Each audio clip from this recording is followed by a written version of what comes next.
Hi viewers, welcome to our channel. இன்றைக்கி நம்ம சேனலில் என்ன ரெசிபி பார்க்க போகிறோன்னா வெள்ளரிக்காய் வச்சு தயிர் பச்சடி. ரொம்ப சுலபமாக 5 நிமிஷத்தில் பண்ணிடலாம். ஹெல்த்தியான தயிர் பச்சடிங்க. தேங்காய் போட்டு கொஞ்சம் வித்தியாசமாக பண்ண போகிறோம். இந்த ரெசிபி பார்க்குறதுக்கு முன்னால் நம்ம சேனலை இன்னும் சப்ஸ்கிரைப் பண்ணலைன்னா கண்டிப்பாக சப்ஸ்கிரைப் பண்ணிடுங்க. கூடவே பக்கத்தில் இருக்கிற பெல் பட்டனையும் தட்டி விடுங்க. ஸோ நான் போடுற வீடியோ எல்லாமே உடனுக்குடனே நோட்டிஃபிகேஷன் வந்துடும். வாங்க இந்த வெள்ளரிக்காய் தயிர் பச்சடி எப்படி பண்ணுறதுன்னு பார்க்கலாம். இதுக்கு இன்றைக்கி ஒரு 3 வெள்ளரிக்காய் எடுத்திருக்கேன். நல்லா வாஷ் பண்ணிவிட்டு பாருங்கள், இந்த மாதிரி சின்ன சின்னதாக கட் பண்ணி எடுத்து வச்சுக்கலாம். முதல்ல இப்போ 1/2 லிட்டர் அளவு கெட்டி தயிர் எடுத்திருக்கேன்.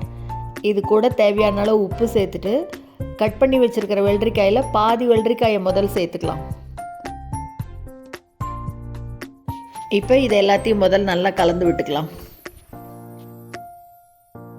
ரொம்ப சுலபமாக 5 நிமிஷத்தில் செஞ்சிடலாம்.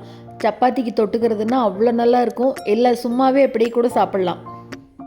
இப்போது மிச்சம் இருக்கிற வெள்ளரிக்காயும் சேர்த்து விட்டுட்டு அதையும் நல்லா கலந்துடலாம்.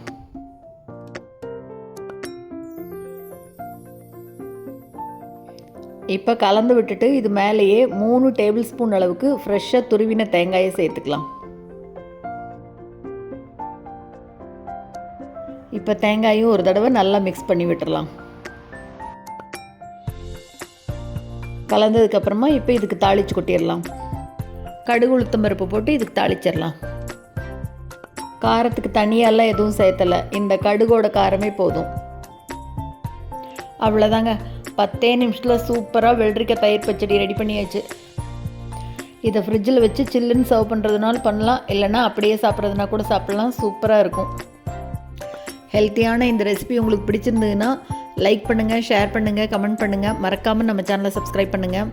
கூடவே பக்கத்தில் இருக்கிற பெல் பட்டனையும் தட்டி விடுங்க. ஸோ நான் போடுற வீடியோ எதுவுமே மிஸ் பண்ணாமல் பார்க்கலாம். தேங்க்ஸ் ஃபார் வாட்சிங்.